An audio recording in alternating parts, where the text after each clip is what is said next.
Alright guys, we're going to do a breakdown of the first pond I built.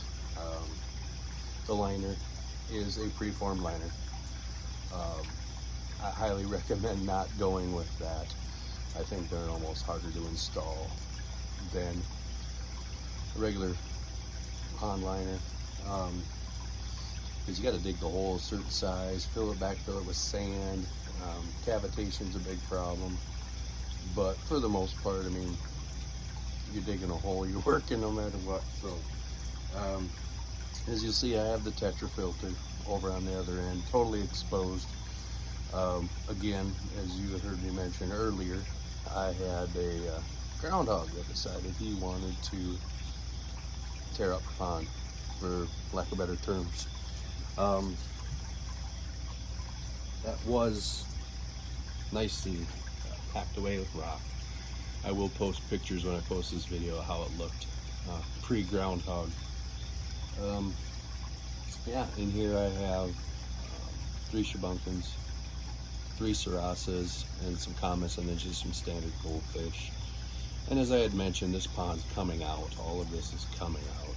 I'm putting in a above ground, like my new one, but about twice the size. I had built in a weir. You can see over here, I had built in a weir, or a skimmer, whatever words you like to use. It had worked good in the beginning until I started getting a lot of leaves, and it just wasn't keeping up, because obviously it's a smaller pond. I really don't even need a skimmer, to be honest, and I figured that out. That's why I filled it in. It's only 160 gallons, and I'm running a 800 gallon pump.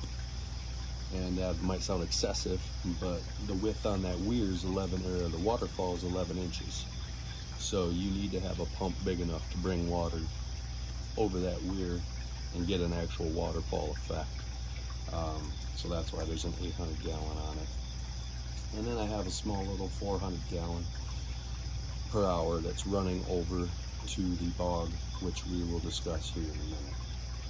So, like I said, pretty basic. Dug a hole, put the pond liner in, did the landscaping around it, put all the rocks in, and it looked really, really good when it was done. And then decided to do the bog, got the bog done, and it looked amazing. It worked amazing. And then the groundhog got a hold of it. And yeah, you hear me say that a lot, but it kind of made me mad, ain't gonna lie. So if you'll see dangling up there, tilt you back here a little bit, auto feeding mounted up there, high enough so the raccoons can't get it. So we'll turn over to the bog here.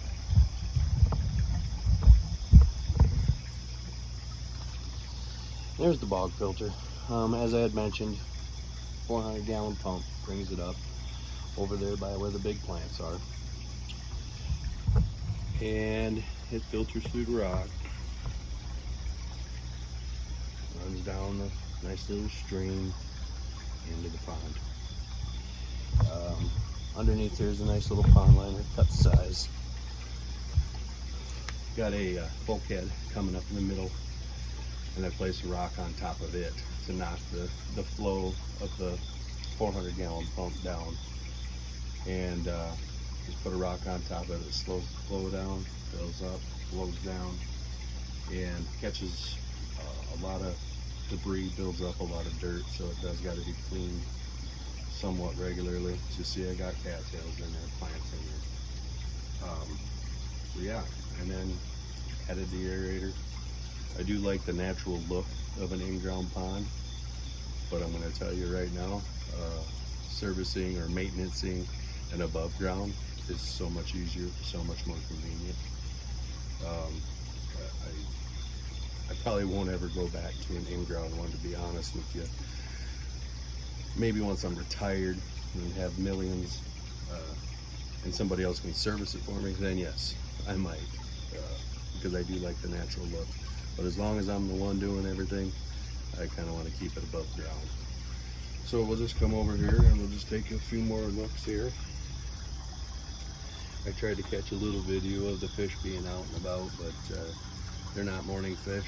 They like to stay underneath the plants and hang out till it gets a little nicer out. Got water lettuce and lilies in there. They're growing real well. Yeah, so got the lava rocks in the biofilter waterfall. As you can hear, it's a little breezy. We're slowly approaching fall here in the Kansas City area. Ran the electrical so I can plug everything in. Got the heron out here to keep the predator birds away. That was before I built the roof and screened it all off.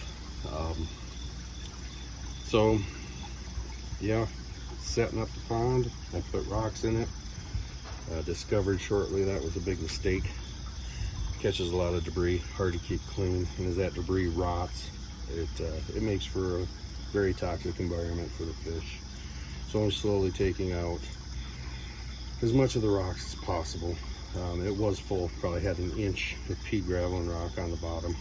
Now there's half of it's out of there, and it's maybe only a ½ inch deep towards that one end down there.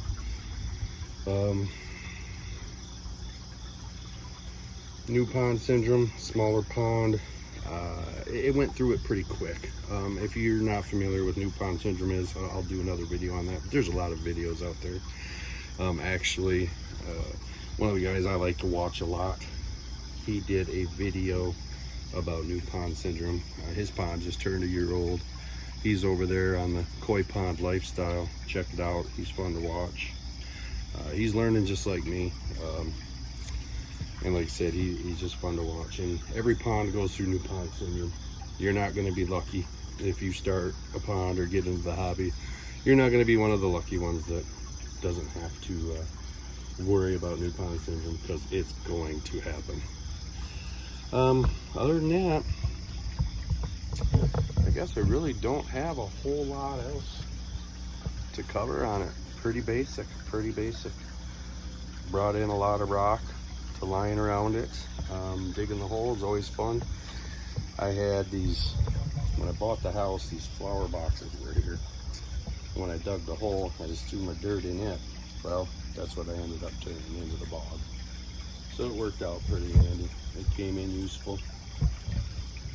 So there's the footprint of that one. And again, this spring, next spring I should say, all of this is going to come out.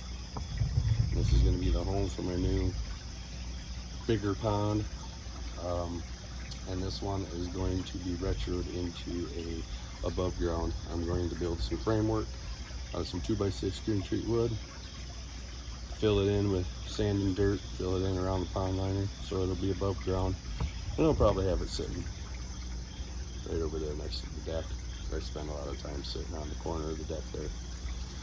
So yeah, got any questions, feel free to ask. Again, I highly recommend not doing a freeform, and I highly recommend, if you decide you're going to build a pond, go big right away. You're going to regret it if you don't. I built this, I thought it was going to be enough. Then I wanted to get some koi, did some research on the koi, found out, yeah, there's no way I'm putting the koi in a 160-gallon pond. So yeah, that's it. Not much else to say. I wish the fish would come out a little bit so you can see them, but like I said, they're hanging low.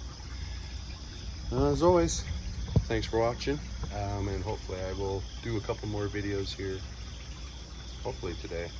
I'm going to be doing a couple things with the big pond that I might go ahead and throw a video out for that. Who knows? We will see. But thanks for watching. Like and subscribe. Thank you.